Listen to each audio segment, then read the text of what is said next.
ದಾವಣಗೆರೆ ಉಪಚುನಾವಣೆ ಶಾಮನೂರು ಕುಟುಂಬದ ಪಾಲಿಗೆ ಮತ್ತೊಂದು ಶಕ್ತಿ ಪ್ರದರ್ಶನದ ವೇದಿಕೆ ಆಗಲಿದೆ. ಪಕ್ಷವನ್ನ ಜಿಲ್ಲೆಯಲ್ಲಿ ಜೀವಂತವಾಗಿಟ್ಟಿರುವ ಕ್ರೆಡಿಟ್ ಅನ್ನ ಶಾಮನೂರು ಕುಟುಂಬಕ್ಕೆ ಕಾಂಗ್ರೆಸ್ ಸಲ್ಲಿಸುತ್ತದೆ. ವಂಶ ಪಾರಂಪರ್ಯ ರಾಜಕಾರಣ ಮತ್ತು ಸಮುದಾಯದ ಪ್ರಾತಿನಿಧ್ಯದ ನಡುವಿನ ಸಮತೋಲನ ಕಾಯ್ದುಕೊಳ್ಳಬೇಕಾಗಿರುವಂತಹ ಸವಾಲು ಕಾಂಗ್ರೆಸ್ ಪಕ್ಷದ ಮುಂದಿದೆ. ನಮಸ್ಕಾರ, ಈ ದಿನ .comಗೆ ಸ್ವಾಗತ. ನಾನು ಶ್ರೀರಾಜ್ ಬಕ್ವಾಡಿ. ದಾವಣಗೆರೆಯ ರಾಜಕಾರಣ ಅಂದರೆ ಅದು ಶಾಮನೂರು ಶಿವಶಂಕರಪ್ಪ ಕುಟುಂಬ ಮತ್ತು ಕಾಂಗ್ರೆಸ್ ಪಕ್ಷದ ಭದ್ರಕೋಟೆ ಅಂತಲೇ ಅರ್ಥ. ದಶಕಗಳಿಂದ ಈ ಜಿಲ್ಲೆಯ ರಾಜಕೀಯ ಸಮೀಕರಣಗಳನ್ನು ನಿಯಂತ್ರಿಸ್ತಾ ಬಂದಿರುವಂತಹ ಈ ಕುಟುಂಬದ ಪ್ರಭಾವ ಈ ಬಾರಿಯ ಉಪಚುನಾವಣೆಯಲ್ಲೂ ಕೆಲಸ ಮಾಡಲಿದೆ ಅನ್ನೋದು ಕಾಂಗ್ರೆಸ್ನ ನಂಬಿಕೆ. ಆದರೆ ವಾಸ್ತವದಲ್ಲಿ ಅಲ್ಪಸಂಖ್ಯಾತರು ಕಾಂಗ್ರೆಸ್ ಪಕ್ಷದ ಮೇಲೆ ಕೊಂಚ ಮುನಿಸಿಕೊಂಡಿದ್ದಾರೆ ಎನ್ನುವುದು ಸತ್ಯ. ಆದಾಗ್ಯೂ ಅಲ್ಪಸಂಖ್ಯಾತರ ಮನವೊಲಿಸುವ ಕೆಲಸ ಮಾಡಿದ್ದೇವೆ ಎನ್ನುವುದು ಕಾಂಗ್ರೆಸ್ ಸಮರ್ಥನೆ. ಕಾಂಗ್ರೆಸ್ ಅಲ್ಪಸಂಖ್ಯಾತರಿಗೆ ವಂಚನೆ ಮಾಡಿದೆ ಅಂತ ಬಿಜೆಪಿ ಪ್ರಚಾರ ಮಾಡ್ತಾ ಇದೆ. ಆದರೆ ಅಲ್ಪಸಂಖ್ಯಾತರ ಮುಂದಿರುವ ಆಯ್ಕೆ ಕಾಂಗ್ರೆಸ್ ಒಂದೇ ಎನ್ನುವುದು ಈ ಕ್ಷೇತ್ರದಲ್ಲಿ ಗೆದ್ದೇ ಗೆಲ್ತೇವೆ ಅಂತ ಕಾಂಗ್ರೆಸ್ ವಿಶ್ವಾಸದಲ್ಲಿರೋದಕ್ಕೆ ಮೂಲ ಕಾರಣ. ದಾವಣಗೆರೆಯನ್ನ ಕರ್ನಾಟಕದ ರಾಜಕೀಯ ನಕ್ಷೆಯಲ್ಲಿ ಎದ್ದು ಕಾಣುವಂತೆ ಮಾಡಿದ್ದು ಶಾಮನೂರು ಶಿವಶಂಕರಪ್ಪನವರ ಕುಟುಂಬ. ಕೇವಲ ರಾಜಕೀಯ ಅಲ್ಲದೆ ಶೈಕ್ಷಣಿಕ ಸಂಸ್ಥೆಗಳು ಅಂದರೆ ಬಾಪೂಜಿ ಸಂಸ್ಥೆಗಳು ಮತ್ತು ಕೈಗಾರಿಕಾ ಕ್ಷೇತ್ರದಲ್ಲೂ ಈ ಕುಟುಂಬದ ಹಿಡಿತ ಸಾಧಿಸಿದೆ. ಹಾಗಾಗಿ ಪಕ್ಷದ ಭದ್ರಕೋಟೆ ಎನ್ನುವುದಕ್ಕಿಂತ ಶಾಮನೂರು ಕುಟುಂಬದ ಭದ್ರಕೋಟೆಯಾಗಿ ಈವರೆಗೆ ಉಳಿದಿದೆ. ಶಾಮನೂರು ಕುಟುಂಬ ಸಾವ್ಕರ್ ಕುಟುಂಬ ಅಂತಲೇ ಅಲ್ಲಿ ಜನರಲ್ಲಿ ಇನ್ನೂ ಕೂಡ ಹಿಡಿತ ಇಟ್ಕೊಂಡಿದೆ. ಆದರೆ ವಿಶ್ವಾಸವನ್ನ ಮೊದಲಿನಂತೆ ಈಗಲೂ ಉಳಿಸಿಕೊಂಡಿದೆಯೇ ಅಂತ ಕೇಳಿದ್ರೆ ಬಹುಶಃ ಅದಕ್ಕೆ ಸ್ಪಷ್ಟವಾದಂಥ ಉತ್ತರ ಸಿಗಲಿಕ್ಕಿಲ್ಲ. ಶಾಮನೂರು ಕುಟುಂಬ ಮತ್ತು ಕಾಂಗ್ರೆಸ್. ದಾವಣಗೆರೆಯಲ್ಲಿ ಕಾಂಗ್ರೆಸ್ ಅಂದರೆ ಶಾಮನೂರು ಅಂದರೆ ಕಾಂಗ್ರೆಸ್ ಎನ್ನುವಷ್ಟರ ಮಟ್ಟಿಗೆ ಈ ಸಂಬಂಧ ಬೆಳೆದಿದೆ.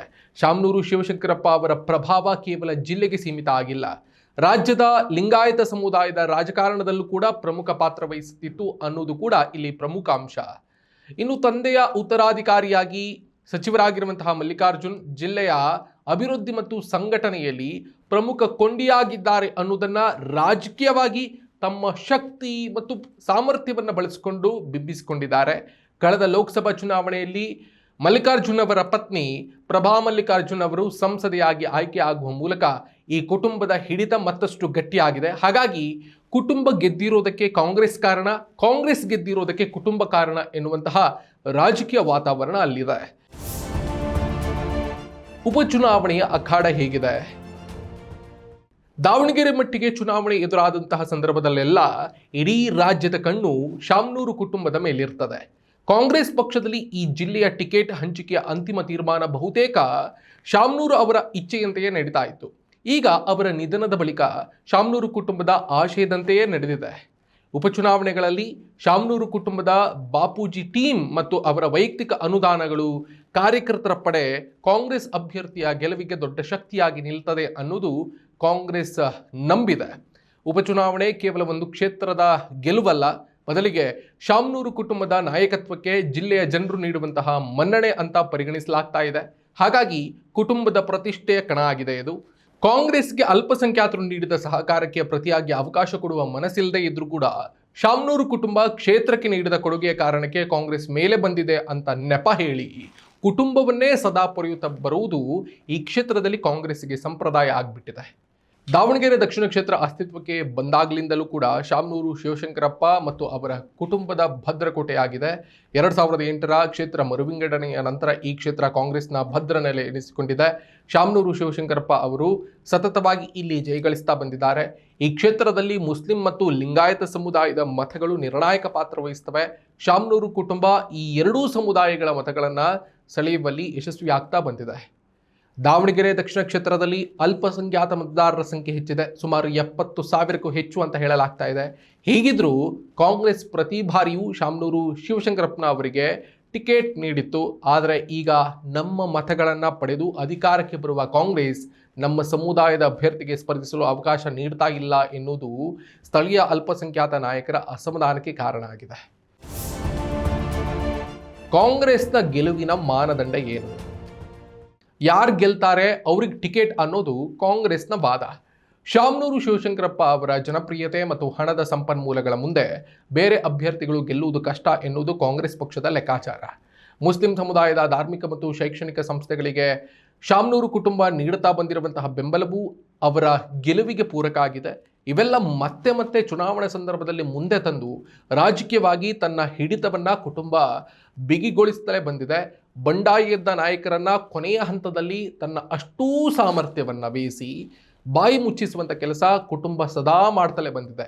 ಈ ಬಾರಿಯ ಉಪಚುನಾವಣೆಯಲ್ಲೂ ಕೂಡ ಆ ಪ್ರಯತ್ನವನ್ನು ಕುಟುಂಬ ಯಶಸ್ವಿಯಾಗಿ ಮಾಡಿ ಪೂರೈಸಿದೆ ಅನ್ನೋದು ನಿಮಗೆ ಸ್ಪಷ್ಟವಾಗಿ ಗೊತ್ತಿದೆ. ಈ ಉಪಚುನಾವಣೆಯಲ್ಲಂತೂ ಕಾಂಗ್ರೆಸ್ ಅಲ್ಪಸಂಖ್ಯಾತರನ್ನ ಕೇವಲ ಮತ ಬ್ಯಾಂಕ್ ಆಗಿ ಬಳಸಿಕೊಳ್ತಾ ಇದೆ ಅನ್ನುವಂತಹ ಚರ್ಚೆಗೆ ದಾರಿ ಮಾಡಿಕೊಟ್ಟಿದೆ.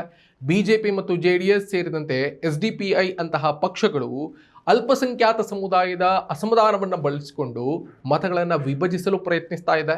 ಆದರೆ ಕಾಂಗ್ರೆಸ್ ಪಕ್ಷವನ್ನು ಮುಸ್ಲಿಮರು ಬಿಟ್ಟು ಕೊಡಲ್ಲ ಎನ್ನುವ ಭಂಡ ಧೈರ್ಯದಲ್ಲಿ ರಾಜಕೀಯ ಮಾಡ್ತಲೇ ಇದೆ ಕಾಂಗ್ರೆಸ್. ಈ ಕ್ಷೇತ್ರದಲ್ಲಿ ಮತ್ತೆ ಅದನ್ನು ಸಾಬೀತು ಮಾಡಿದೆ ಕೂಡ. ಸವಾಲು ಮತ್ತು ರಾಜಕೀಯ ಸಮೀಕರಣ ಹೇಗಿದೆ? ಕಾಂಗ್ರೆಸ್ ಪಕ್ಷದೊಳಗೆ ಇತರ ಪ್ರಭಾವಿ ನಾಯಕರು ಬೆಳೆಯಲು ಶಾಮನೂರು ಕುಟುಂಬ ಬಿಟ್ಕೊಟ್ಟಿಲ್ಲ. ಕ್ಷೇತ್ರದಲ್ಲಿ ಶಾಮನೂರು ಕುಟುಂಬವೇ ಸುಪ್ರೀಂ ಅನ್ನುವಂತಹ ಧೋರಣೆಯನ್ನು ತೋರಿಸುತ್ತಲೇ ಬಂದಿದೆ. ಇದು ಕಾಂಗ್ರೆಸ್ಗೆ ಕ್ಷೇತ್ರದಲ್ಲಿ 2ನೇ ಹಂತದ ನಾಯಕತ್ವ ಬೆಳೆಸೋದಕ್ಕೆ ಅಡ್ಡಿಯಾಗ್ತಾ ಇದೆ ಅನ್ನೋದರಲ್ಲಿ ಸಂಶಯ ಇಲ್ಲ. ಇನ್ನು ದಾವಣಗೆರೆಯಲ್ಲಿ ಲಿಂಗಾಯತ ಮತಗಳನ್ನು ಸೆಳೆಯಲು ಬಿಜೆಪಿ ಸದಾ ಪ್ರಯತ್ನಿಸ್ತದೆ. ಇತ್ತೀಚಿನ ವರ್ಷಗಳಲ್ಲಿ ಹಿಂದುಳಿದ ವರ್ಗಗಳ ಮತ್ತು ಅಲ್ಪಸಂಖ್ಯಾತರ ಮತಗಳನ್ನು ಸೆಳೆಯುವುದು ಕಾಂಗ್ರೆಸ್ ಪಕ್ಷಕ್ಕೆ ಅನಿವಾರ್ಯ ಅನ್ನುವ ಹಾಗೆ ಪರಿಸ್ಥಿತಿ ನಿರ್ಮಾಣ ಆಗಿದೆ. ಈ ಅನಿವಾರ್ಯ ಸ್ಥಿತಿ ಬಂದು ತಲುಪುವುದಕ್ಕೂ ಕೂಡ ಕಾಂಗ್ರೆಸ್ನ ನೀತಿ ಮತ್ತು ಶಾಮನೂರು ಕುಟುಂಬವೇ ಮೂಲ ಕಾರಣ ಅನ್ನೋದರಲ್ಲಿ ಏನು ತಪ್ಪಿಲ್ಲ. ರಾಜ್ಯ ಕಾಂಗ್ರೆಸ್ ಸರ್ಕಾರದಲ್ಲಿ ಶಿವಶಂಕರ್ನವರು ಸಚಿವರಾಗದಿದ್ರೂ ಕೂಡ ಅವರ ಮಾತಿಗೆ ಮುಖ್ಯಮಂತ್ರಿ ಮತ್ತು ಉಪಮುಖ್ಯಮಂತ್ರಿಗಳ ಮಟ್ಟದಲ್ಲಿ ದೊಡ್ಡ ಪ್ರಭಾವ ಬೆಳೆಸಿಕೊಂಡಿದ್ರು. ಸಿದ್ದರಾಮಯ್ಯ ಮತ್ತು DK ಶಿವಕುಮಾರ್ ಇಬ್ಬರಿಗೂ ಈ ಕುಟುಂಬದ ಬೆಂಬಲ ಅತಿ ಮುಖ್ಯ ಆಗಿತ್ತು. ದಾವಣಗೆರೆ ಜಿಲ್ಲೆಯ ಯಾವುದೇ ರಾಜಕೀಯ ಬದಲಾವಣೆ ನೇರವಾಗಿ ಬೆಂಗಳೂರಿನ ಹೈಕಮಾಂಡ್ ಮೇಲೆ ಪರಿಣಾಮ ಬೀರ್ತದೆ. ಹಾಗಾಗಿ ಕಾಂಗ್ರೆಸ್ಗೆ ಕೂಡ ಕುಟುಂಬವನ್ನು ಎದುರು ಹಾಕಿಕೊಳ್ಳುವುದು ಸವಾಲಾಗಿದೆ. ಒಟ್ಟಿನಲ್ಲಿ ದಾವಣಗೆರೆ ಉಪಚುನಾವಣೆ ಶಾಮನೂರು ಕುಟುಂಬದ ಪಾಲಿಗೆ ಮತ್ತೊಂದು ಶಕ್ತಿ ಪ್ರದರ್ಶನದ ವೇದಿಕೆ ಆಗಲಿದೆ. ಪಕ್ಷವನ್ನು ಜಿಲ್ಲೆಯಲ್ಲಿ ಜೀವಂತವಾಗಿಟ್ಟಿರುವ ಕ್ರೆಡಿಟನ್ನು ಈ ಶಾಮನೂರು ಕುಟುಂಬಕ್ಕೆ ಕಾಂಗ್ರೆಸ್ ಸಲ್ಲಿಸ್ತದೆ.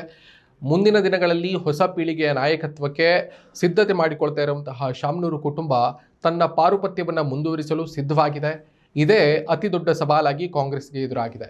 ವಂಶ ಪಾರಂಪರ್ಯ ರಾಜಕಾರಣ ಮತ್ತು ಸಮುದಾಯದ ಪ್ರಾತಿನಿಧ್ಯದ ನಡುವೆ ಸಮತೋಲನ ಕಾಯ್ದುಕೊಳ್ಳಬೇಕಾಗಿದೆ. ಅಲ್ಪಸಂಖ್ಯಾತರು ಕಾಂಗ್ರೆಸ್ನ ಬೆನ್ನೆಲುಬಾಗಿದ್ದರೂ ಅವರಿಗೆ ನಾಯಕತ್ವದ ಅವಕಾಶ ಸಿಗ್ತಾ ಇಲ್ಲ ಅನ್ನುವಂಥ ಭಾವನೆ ಕ್ಷೇತ್ರದಲ್ಲಿ ದಟ್ಟವಾಗಿದೆ. ಹಾಗಾಗಿ ಇವನ್ನೆಲ್ಲ ಸರಿದೂಗಿಸಿಕೊಂಡು ಮುಂದೆ ಸಾಗುವಂಥ ಅನಿವಾರ್ಯತೆ ಕಾಂಗ್ರೆಸ್ಗೆ ಇದೆ. ಇದಿಷ್ಟು ಈ ಹೊತ್ತಿನ ವಿಶೇಷ. ಮತ್ತಷ್ಟು ಸುದ್ದಿ ಮತ್ತು ಮಾಹಿತಿಗಾಗಿ ನೋಡ್ತಾ ಇರಿ ಈದಿನ.com. ನಮಸ್ಕಾರ. ಮತ್ತಷ್ಟು ವಿಶೇಷ ವಿಡಿಯೋಗಳನ್ನು ನೋಡಲು ಮತ್ತು ಹೊಸ ವಿಡಿಯೋಗಳ ಬಗ್ಗೆ ತಿಳಿಯಲು ಈದಿನ.com ಯೂಟ್ಯೂಬ್ ಚಾನೆಲ್ ಸಬ್ಸ್ಕ್ರೈಬ್ ಮಾಡಿ ಮತ್ತು ಬೆಲ್ ಐಕಾನ್ ಕ್ಲಿಕ್ ಮಾಡಿ.